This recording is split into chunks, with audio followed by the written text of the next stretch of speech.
నమస్కారం, నా పేరు గీత. Welcome to CJRTV. తాజా వార్తల విషయానికి వస్తే, వేసవి కాలం ప్రారంభంలోనే నీటి కరువుతో కర్ణాటక రాజధాని బెంగళూరు తీవ్రంగా అల్లాడిపోతోంది. ఇప్పటికే కర్ణాటకలో అధికారంలో ఉన్న కాంగ్రెస్ ప్రభుత్వం నగరవాసులకు ఇబ్బందులు పడకుండా అన్ని రకాల చర్యలు చేపడుతోంది. ఈ నేపథ్యంలోనే వాటర్ ట్యాంకర్ల యజమానులు ఇష్టం వచ్చినట్లు వసూలు చేస్తుండటంతో కర్ణాటక ప్రభుత్వం కీలక చర్యలు చేపట్టింది. ట్యాంకర్లకు ఫిక్స్డ్ ధరలను నిర్ణయించింది. ఇక నీటిని వృథా చేసేవారికి ఆయా హౌసింగ్ సొసైటీలు భారీగా జరిమానాలు విధిస్తున్నాయి. ఈ క్రమంలోనే గేటెడ్ కమ్యూనిటీల్లో నివసించే జనం తీవ్ర ఇబ్బందులు పడుతున్నారు. ఈ క్రమంలోనే నీటి కొరత కారణంగా కాళ్లకృత్యాలు కూడా తీర్చుకోలేని దుస్థితి తలెత్తింది.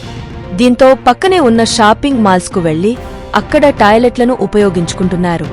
బెంగళూరులోని ప్రెస్టీజ్ ఫాల్కన్ సిటీలో నివసిస్తున్న ఓ వ్యక్తి సోషల్ మీడియాలో చేసిన ఓ పోస్ట్ పెను దుమారం రేపుతోంది. తమ అపార్ట్మెంట్లో తీవ్ర నీటి కొరత ఉందని, దీంతో సమీపంలోని ఓ మాల్కి వెళ్లి టాయిలెట్లను ఉపయోగిస్తున్నామని పేర్కొన్నాడు. దీంతో ఈ పోస్ట్ సోషల్ మీడియాలో తెగ వైరల్గా మారింది. ఈ వ్యవహారంపై ఎట్టకేలకు ప్రెస్టీజ్ ఫాల్కన్ అధికారులు స్పందించారు. అయితే తమ అపార్ట్మెంట్ వాసులు షాపింగ్ మాల్లోని బాత్రూంలను ఉపయోగిస్తున్నారని వస్తున్న వార్తలు నిజం కాదు. వారు నిరాధారమైన ఆరోపణలు చేస్తున్నారని మండిపడ్డారు. బెంగళూరులో భూగర్భ జలాలు పూర్తిగా అడుగంటిపోవడంతో బోర్లు ఎండిపోయాయి. మరోవైపు బెంగళూరు నగరానికి నీటిని అందించే రిజర్వాయర్లలో నీరు లేకపోవడంతో నీటి సంక్షోభం తలెత్తింది. దీంతో నగర వాసులు వాటర్ ట్యాంకర్లపై ఆధారపడుతుండటంతో ట్యాంకర్ల యజమానులు రేట్లను భారీగా పెంచేస్తున్నారు. ఈ నేపథ్యంలోనే సోషల్ మీడియా వేదికగా నెటిజన్లు తమ గోడు వెళ్లబోసుకుంటున్నారు. కొందరు బెంగళూరులో ఏర్పడిన నీటి సమస్యపై ప్రభుత్వాన్ని ప్రశ్నిస్తున్నారు. ఉచిత బస్సులు, ఉచిత విద్యుత్ కాదు, తాగునీరు లేకపోతే జనం బతికేదెలా అని ఓ నెటిజన్ ట్విట్టర్ వేదికగా ప్రభుత్వాన్ని నిలదీశాడు.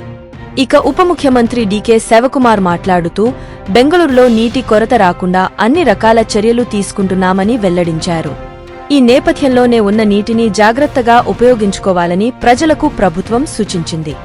ఇందులో భాగంగానే ఇకపై బెంగళూరు నగరంలో కార్లు కడిగేందుకు, గార్డెన్లలో చెట్లకు నీరు పోసేందుకు నిర్మాణాలు, వాటర్ ఫౌంటైన్లు, రోడ్ల నిర్మాణాలకు తాగునీటిని ఉపయోగించడంపై కర్ణాటక ప్రభుత్వం నిషేధం విధించింది.